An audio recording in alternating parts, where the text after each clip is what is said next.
All right, so when you get your drone, you're gonna notice that these little wing things right here, they kind of flop all over the place. And they're kind of delicate and you don't want to break them.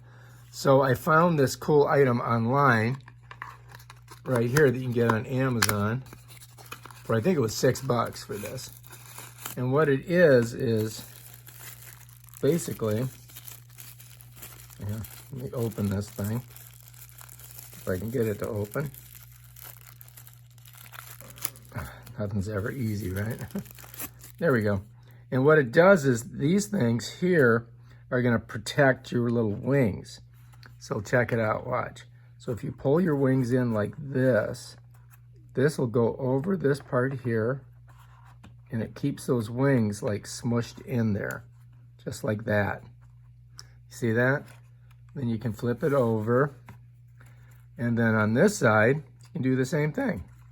I just got to figure out how to smush these together without getting them too crunched. Oh, there we go.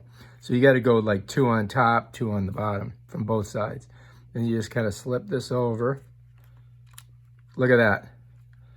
Now you don't have to worry about breaking your wings. These things are like $6. They're worth it. Get it. And then I can just go ahead and put it right in there. And Bob's your uncle. I'm ready to go ahead and party like it's 1999. Bam. All right, if you like this video, subscribe to my channel and check out my other awesome videos where I show you about stuff like this hood and this thing here and flying this crazy apparatus. I'm going to have all kinds of different videos to show you guys as I play with this thing. Peace out.